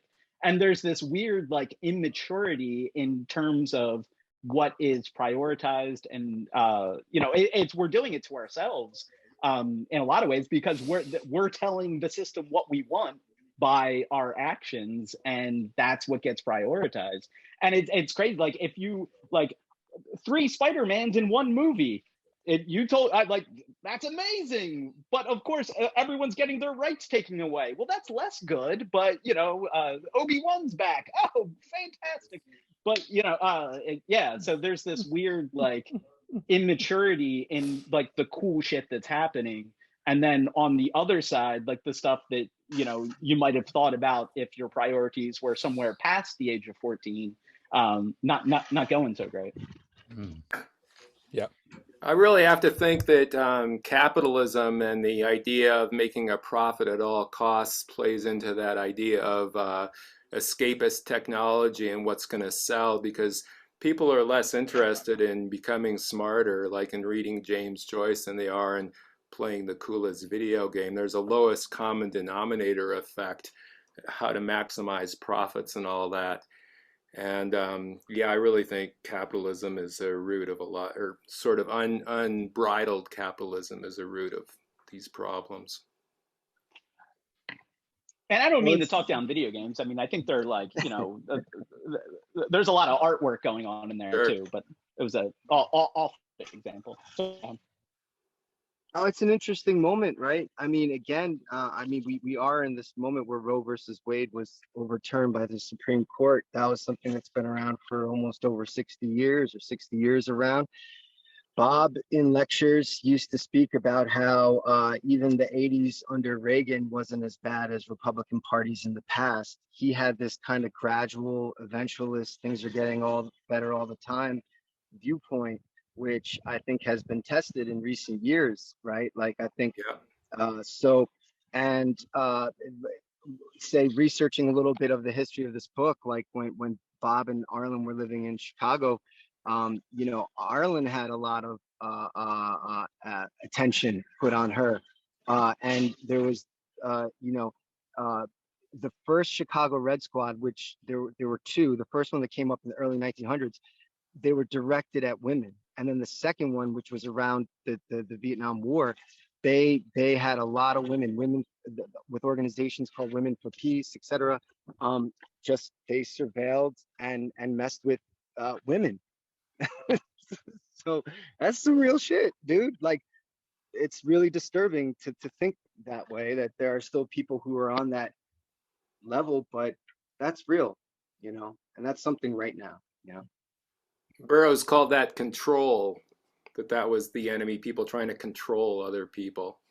Yeah. I want to that makes me think of it's like so great and yet so scary at the same time. I'm a huge fan of the Satanic Temple. Are you guys familiar with them?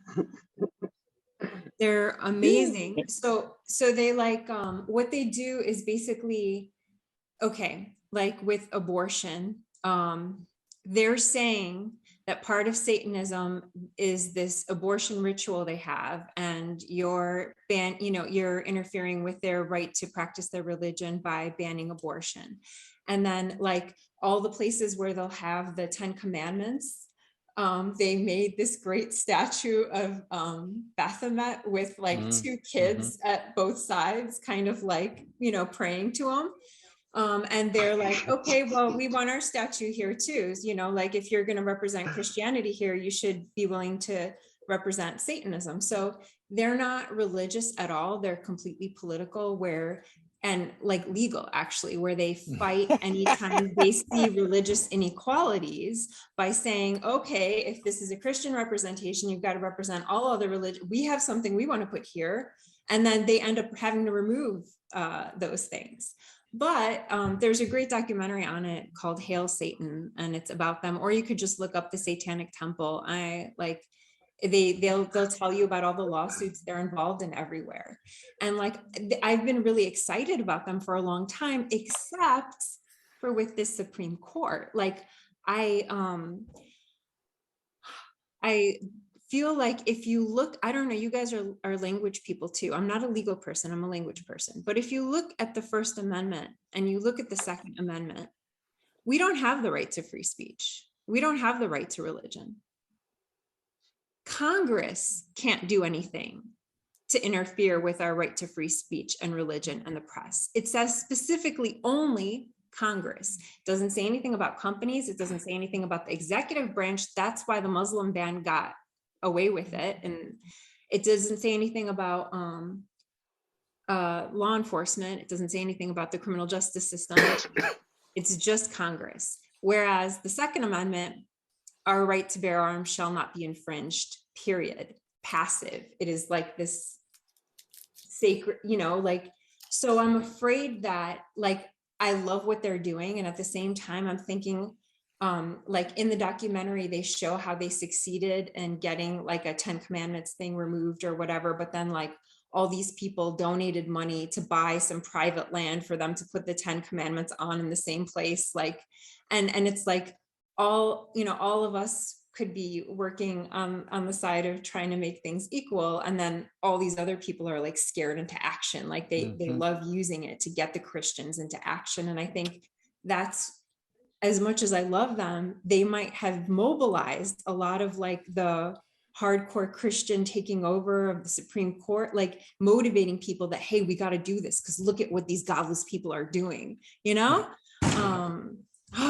So I'm really afraid of some of the things that they're doing going to the Supreme Court right now. Yeah, and there doesn't seem to be any indication that there's going to be a guaranteed fair play. Like I think it's just going to be the outcomes that they want, and that there's not going to be like rigorous reasoning behind it. It's just going to be this the way it is because it's the way it is. And it's tougher to fight back against that because you can't think logically and just be like, we got you on a technicality, because they can just say, no, you didn't, and that's it.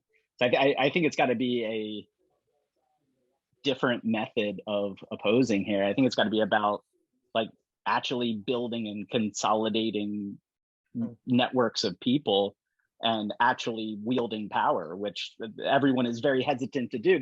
That's the problem with Maybelogues, is that you're like, oh, I don't know, ooh, no, I don't want to, ooh, I shouldn't say anything yet. I shouldn't say anything yet because now from their perspective it might be different. Like at a certain point, you got to be like, no, the building's on fire. We got to get out of here. Like you can't just be like, well, just because there's smoke, someone might be cooking a bagel. Like like I think that's the problem, is that like Hunchback and the soldier.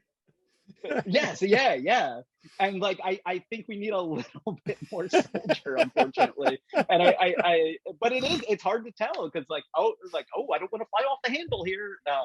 And I think it, you know, I think there's got to be a slightly different tactic. It's sort of like Kurt Vonnegut's thing where he was like, the entire pop culture, art, everything was at like a laser beam aimed against the Vietnam War, and it didn't do anything. Like that, like as much as protest art and this and that, it might not be enough. It might actually require taking and wielding political power to actually do anything. That's what they did, right? I mean, that's how they did it. But for us, that involves sitting in meetings and like boring things that we don't want to do. Okay, speaking of upward spirals, like maybe it didn't do anything to decrease the time of the Vietnam War, but I was really impressed with the Iraqi veterans against foreign wars. That they were standing up against the war while they were in it. A lot of them were going AWOL, like a lot of them were getting imprisoned because they were saying, no, what I did over there, like they came back, they admitted everything that they did that was fucked up. They said, no, everything we're doing there is fucked up. And I don't want, like, I thought like there was progress in the guys coming back from Vietnam needing to believe they're heroes, to like be at peace with themselves with everything they experienced. You know, coming home to that versus these guys who realized it themselves and came and told the world. And like, I think that's something. I disagree about the anti-war movement not contributing to the end of the Vietnam War. I think it would have gone on longer if it hadn't. It was the first time the United States ever like pulled out and sort of admitted defeat. And I think that the establishment learned from that. You were talking earlier about visual images. One of the things that drew such great resistance to the war was seeing body bags come off the planes from the Vietnam War. During the Iraq War, they figured that out, and they didn't let the media do that. They changed the way the media was used in that war, and they let them embed journalists in their thing, but they didn't. They weren't. It wasn't free access to the media, and that's what my complaint was about the Iraq War, and even about this current war, is that the anti-war movement isn't the same. You don't have people like John Lennon holding like bed-ins and all over the world saying how outrageous it is. And the whole, like if I was Biden or whatever, if I was in charge, I would have called up Putin every single day and say, what do you need to not do this destruction? And kind of use the principles that Ra teaches about communication being only possible amongst equals, and go to his level and figure that shit out without having all this destruction, which is kind of being put on the back burner as at least in the United States, as it gets involved in the reality show of the January 6th hearings and all the stuff that's coming down here, to the point of the Supreme Court taking over and the right wing taking over. I think that's very true. I think you're absolutely right, Bobby, that they're going to act in their own self-interest, not even in the majority, because the majority doesn't want abortions outlawed or whatever. And I am very skeptical about any solutions happening within a political framework. For one thing, it just takes forever.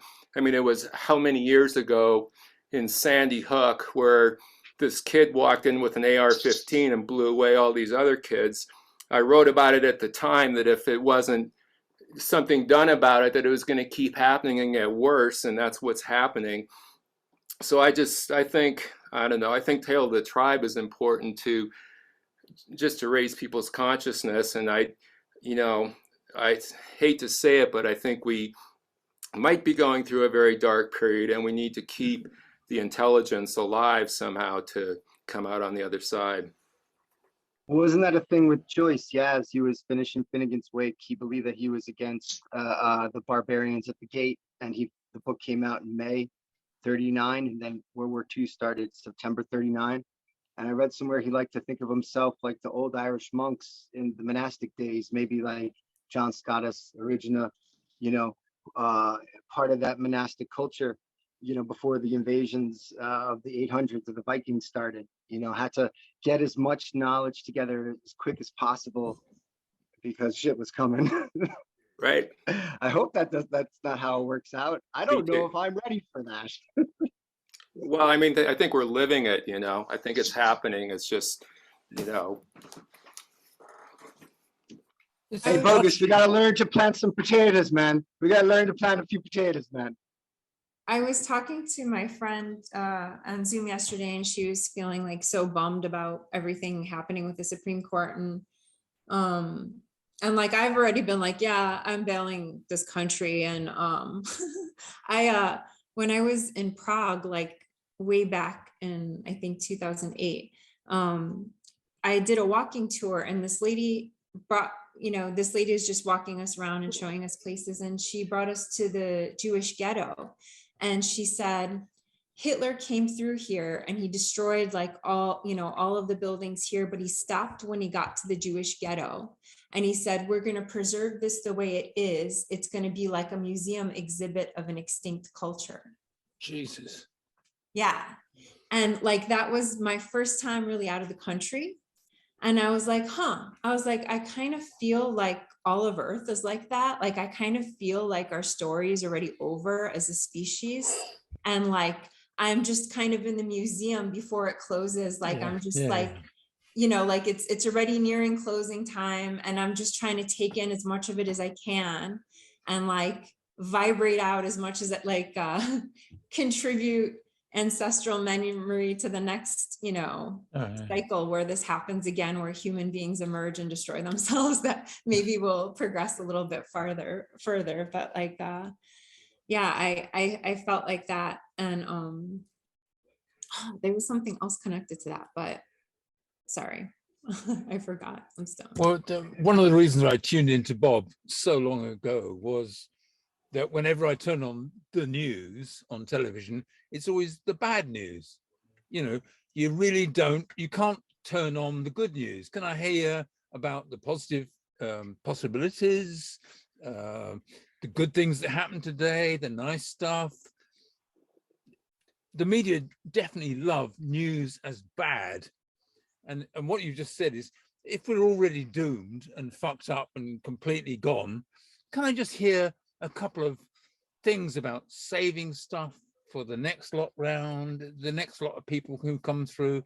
You know, I mean, my whole life I spent thinking that people were pretty crazy that I was surrounded by. They were religious and they were conservative and so on and so on. I always felt like a minority in the underground, and I think we still are a minority, you know, in statistics. Very much. But you know, we've got to keep on passing on the good news and right. like hanging on to the good stuff. And yeah, even if you have to lay it down like the Dead Sea Scrolls, do you know what I mean? Bury it as a time capsule for somebody 200 years from now, 500, whatever. Pass on the good stuff. I'm so bored with the bad news. I know it's all happening. I know there's nothing I can do about it. My parents lived through the Second World War in London. My dad was a fireman in the Blitz. You know, shit happens. We know this. Yeah. But can we focus on the good stuff about human beings? That, you know, the stuff that they're good at and the possibilities. That's what I do. Fuck yeah. Yeah, I mean, that sounds good to me. I forgot, like the thing I tried to cheer her up. I was like, oh, you know what we can do? Because, and I learned this from Maybelogues, the chaos magic class. I like making sigils, like the one where you write your wish and then you condense it so that you're only writing every letter once. You don't repeat any letter. And then you connect all the letters to make an image. And then you redraw that image and tear it off and keep it separate because you want to have as little conscious interference as possible. And I was thinking, if you guys want, I'm down. Like, I trust all your all's intentions that like, we could pass them around to each other. Like we could shuffle them and we could charge each other's intentions and there would be less conscious interference. There would just be the subconscious connection and like resonation out from there. And in Illuminatus trilogy, I liked how he talked about focusing on the last word of each chapter for the first 5 chapters. And it was something like point, line. And so I think it happens like that. Like if we're all kind of meditating out on a sigil and we create a plane among us, like where we're all putting that out there, like it makes it that much more possible. The one I wrote with her was like, I wish for all the people with money and power to choose to use all their resources to help save life on this planet for as long as possible, to help protect life on this planet for as long as possible. You know, like I'm just going to try to, so like shit that's general and more long-term, the long-term, the better. And that's what I'm doing to feel like I'm doing something about it. And they work better if you charge them with orgasm. So you could feel like you're doing something good for the world every time you masturbate or have sex, and involve your partners. That's adding to the points, you know? And the sigils are ideograms. So we're even integrated in the tail of the tribe. Exactly. I think one of the things we talked a lot sort of about, you know, possibilities and the possible worlds and so on. And I think that one of the points that I see Bergson, the writer Bergson make, is he sort of talks about, okay, if you kind of situate yourself in the present, and see everything as positive, in the sense of everything is affirmative, not necessarily happy, but everything is being is a positive experience. Being is something that is, you know, coming. It's not the opposite of nothing. It's just something is something, if that sort of makes sense. If you sort of take that attitude of everything that is, and you're in a present, and you can sort of see what that is, and then you sort of notice that, okay, the present and the past are different. So whatever's happening right now is obviously just one expression of what can be, because the other, everything else that's ever happened is another expression of what can be. Then you kind of end up saying, okay, well, if now is a certain thing and then was a different kind of thing, then there's going to be another thing at some point that can be different to this current thing. Again, you know, we have this possibility of a particular future. And, you know, part of this process of myth making and storytelling, and I think sort of, you know, these types of pasts or past stories or past mythologies that we focus on, like Joyce did, maybe like what Rora's doing or was going to be doing in Tale of the Tribe. What you're doing is kind of really infusing the present with these multiple alternative visions of what has been before and what could be again. And really, you know, kind of trying to open this door up for, hey, here's the space of openness between what we know could be, what we know is, you know, and everything between that is this realm of the possible, and this realm of the possible that I think the goal of this kind of stuff is maybe to break open more and more, you know, to try and find ways in which the present can be different to the past. It's outstanding. I know. I think what gets me a lot of times is impatience. It's like, I want it to be this way now. Like it could be this way now, and it's not. So then, and I think that frustration sometimes then distorts the perspective of what's actually happening right now, which is, you know, in another interview, Raul talks about how he feels that like everyone on a downer viewpoint, it's like running around while it's raining, saying there's no water. Like it's abundance is around us, and that we actually, you know, all the pieces are here to make a better world. And the frustration that it's not a better world right now probably shouldn't stop you from still working towards it. And it's like, you know, I'm a high school teacher, and like you can't get a kid to turn on a dime. You can't get a kid to stop doing the thing you want them to do right now. But like you'll notice that 3 days later, all of a sudden they're doing the thing I asked them to do, but it didn't happen immediately. So long as I'm patient and I'm like, look, do me a favor, don't do that. If they don't do it right that second, I can't freak out. I got to be like, all right, well, you know, and then slowly but surely it happens, it works. But it's like, it's that simultaneously apprehended. So, you know, the lesson's not going to get through instantaneously and spin them around on a dime. And it's sort of like, and Alan Moore talks about this a lot, like detaching from the fruits of your labor. So that, you know, you have an outcome you want to happen from what you're working for, but you also have to not freak out when it doesn't happen and still have the ability to keep working towards it. And that's, I'm saying that to myself, not to anyone else, because it's something I need to be reminded of. What you're saying. One of the refreshing things about Raw, though, right, was that he did not shy away from the shadow, and his tropes that he used a lot were journeys to the underworld. And the Cantos begins with Odysseus about to go to the underworld, right? So he could attain visionary speech or something, right? So yeah, I think it's very important right now, you know, in the assignment, in the class assignments of the class, you know, I remember Bob stressing a lot. We all spoke about this, the concept of Qing Ming, right? Clarity of vision, clarity of sight. And that can only come through, accurate apprehension of the environment as a whole, both outside of you and within you. So if we're attached to that Indo-European sentence structure, right, where we're breaking down reality into bits that are moving along a certain causality, we're not reading the vibe correctly, right? And our language has to be hip. Hip is ever changing. It has to move with. Bob started out as a beatnik. Come on, y'all.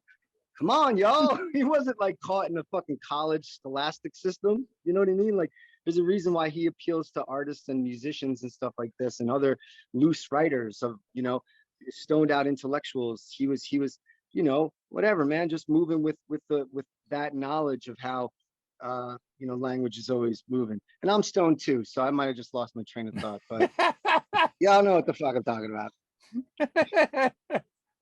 Just what Bobby was talking about a second ago is what Crowley calls to not lust after result. But also it occurred to me that Ra's strategies with Tale of the Tribe and all the technologies, consciousness technologies he presented are not only to try to make a better world or to change the world, but to keep ourselves personally sane as we go through the insanity of the current world. I know I've had, this has been my by far worst year ever, and it's through stuff I learned from Ra that's sort of keeping me to be, keeping the levity happening and staying above the sometimes despair or despondency. Yeah. Anger and optimism. It's a pretty good combination. That's what I was getting at. That's what I wanted to say. When Bob said, "What is your vision?" I have anger and optimism.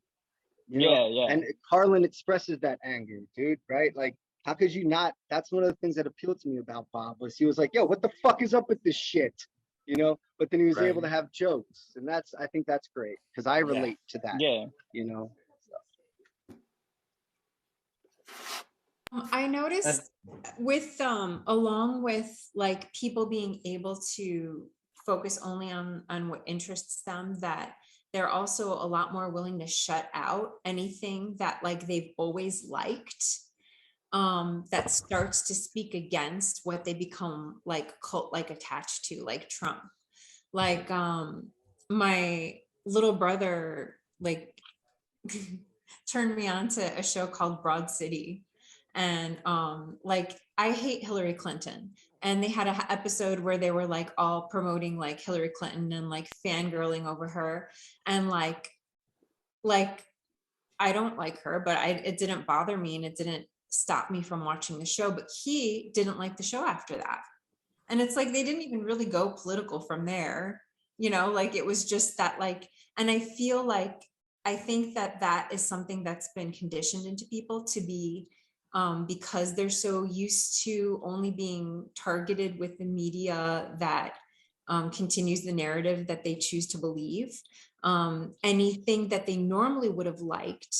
And I think Carlin was that guy. I think Carlin was someone who kind of talked to both sides and was like, hey, come on, this is ridiculous, and he kind of had your like your smart uncle that you knew you couldn't argue with because you'd always win. Like he has that kind of archetypal like image in America, connection in America, where I think that he could reason with a lot of people. But I think that ability for them to listen to that kind of reason has been turned off on both sides in a lot of ways because of the directive, Cambridge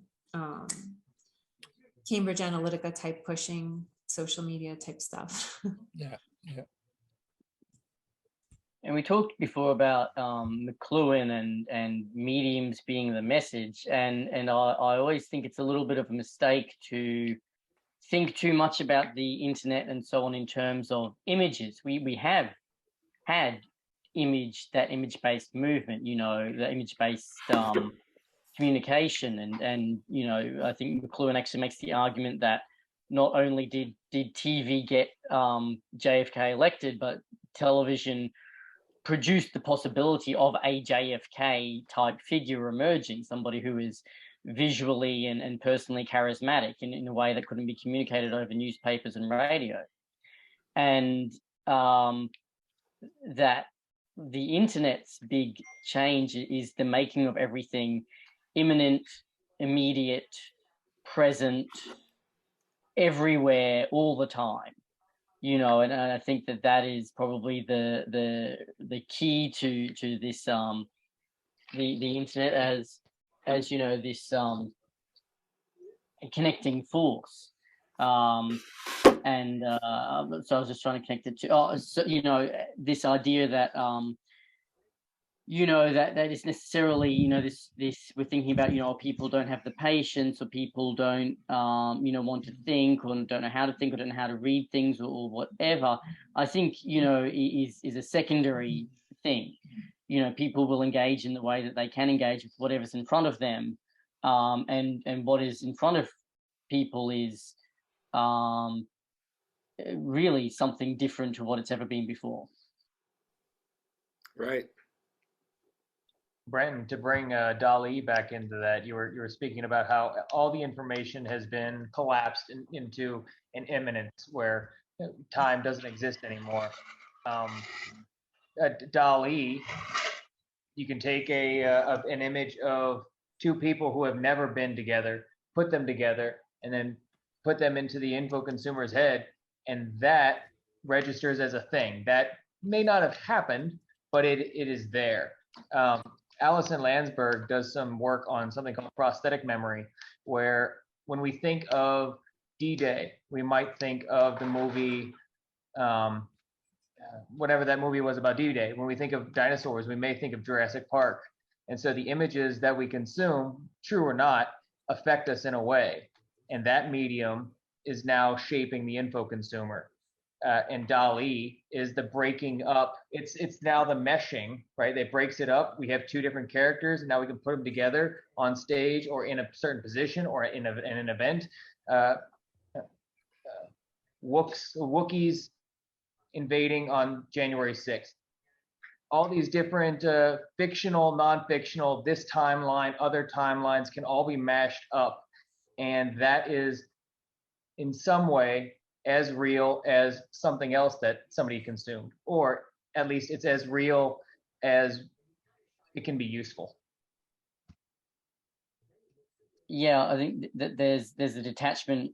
So I think with the internet generally, not so much with AI, that there's a detachment from time, that everything is ahistorical now. You know, that the minions don't live anywhere. You know, they there's no sort of story of that they emerged from Despicable Me. They just kind of are, and everything just kind of is. And you get your YouTube mashups. I think it's why we get, you know, this yearly debate over whether it's okay to sing "Oh Baby It's Cold Outside," you know, because everything is experienced. Certainly for generations coming up now, everything is experienced as though it's happening now. There's no sort of larger historical situating of things. It's not like an old movie has come on TV, or, you know, it's not like you got it from the, you know, the classic DVD section versus the new releases section. It's all, everything that is now. You know, Kate Bush is now, you know, because that track was on TikTok and set a lot of people off.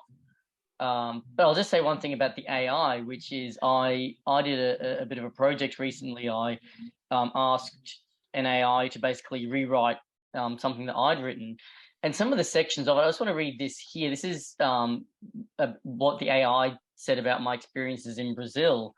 You know, we are joined by some friends. They're old grey-haired men who take cigarettes from hand-carved cases and sip on capinieras and play cards at the kitchen table. They don't speak English, but Jules translates for me and for them as much as he can. Like, it's kind of cliched, and it's sort of something that I noticed is AI is not going to break us out of anything. AI is only able to respond, and, you know, it very much is just, it seems like it's very much a field of everything that's ever been put into it. You know, and I think the AI and the internet as a whole, you know, has this danger of always almost drawing us back away from change by keeping us kind of tethered to you know, to these cliches and to these very standardized ways of thinking, and that things like algorithms and artificial intelligence have more danger in keeping us there, perhaps, than they have potential to bring us somewhere new. I feel like that somewhere new is always going to come through human innovation, or at least certainly at this point in technology. Yeah, I think that touches on, speaking of McClellan, you know, his idea of the tetrad, which Levinson discusses a bit in Digital McClellan, which I think Bob was going to talk a little bit about. He really did not spend any time talking about McClellan, even though he put him in the premise of the book, as he was a major part of the book, you know. But I think he may have went to Digital McClellan, and in that, Levinson speaks about McClellan's tetrad theory, yeah? And so that's the 4 stages of a new technology, right? And don't have my notes in front of me right now, but you know, there's the thing of where it's new and it obsolesces an old technology because it encompasses that, right? So the movies obsolesced the narrative of a book because it included the script and it added something new to it. And now the internet does that to everything else. Well, the 4th stage, it aligns with Vico's Ages of Man and Joyce's application of that, of Ricorso. The 4th stage is where everything sets anew, right? So it seemed like when the internet just broke, all of that optimism was about liberation and liberating out of the propagandistic controls of mass media of the 90s, et cetera, Napster, everyone was all excited, you know. And then now look where we're at.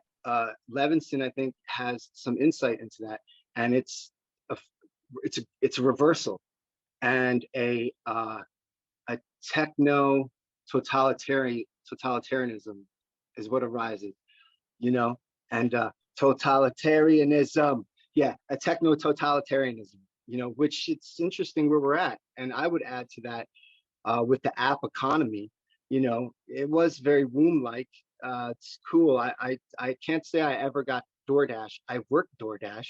I worked DoorDash during the pandemic. I was bringing the food. You know what I mean? I worked Lyft during the pandemic and observing the app economy firsthand. You know, you were an umbilical cord. That's right. I was like, take the food.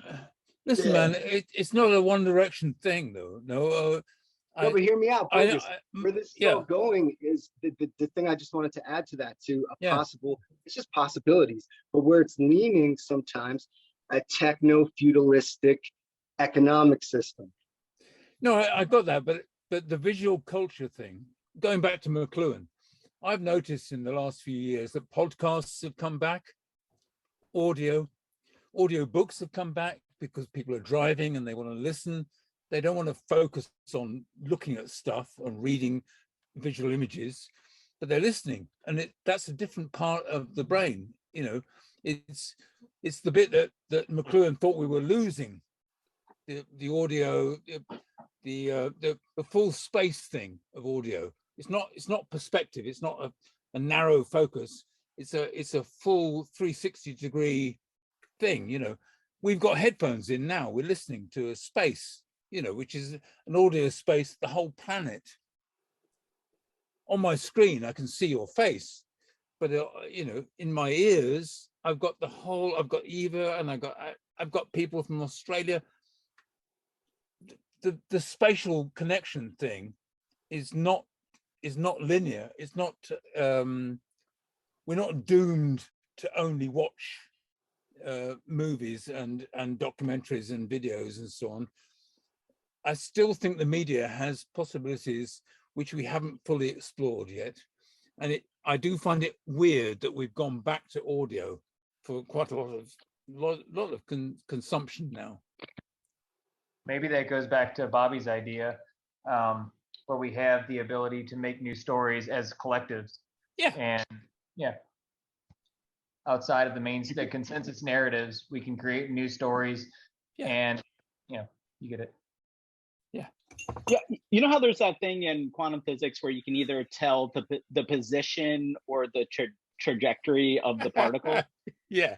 So like, and so I feel like the two moving points that make it very disorienting to try to analyze things are, one, the times are changing, but two, we're getting older.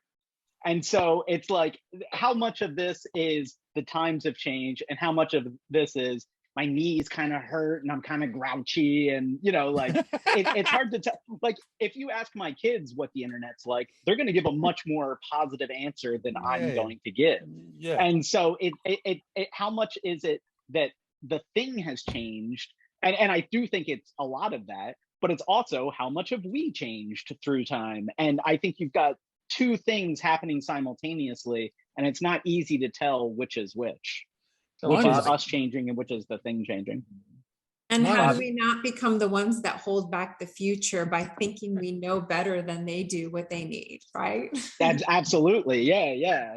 And that's it's tricky, because it really is. It's hard to tell. Like, were cartoons really better back when I was 12 because they were better back in 1992, or because I was 12 when I was watching them? Obviously, it's because I was 12 when I was watching them. Nothing changed there. So I think it's you got to second guess yourself a little bit, because obviously the internet is a compression point.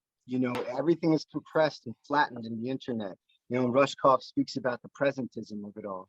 Right. And so it seems as if we can dip asynchronistically into other stories. This is the dead end of postmodernism, where it seemed as if you could just put these things on and take them off and just let them go, and there's no karmic weight to it, but like it does not appear to be. There's another thing going on, everyone. You know what I mean? Like, I'm not trying to be bearer of bad news. We speak about translators, Bogus, my man. You know what I mean?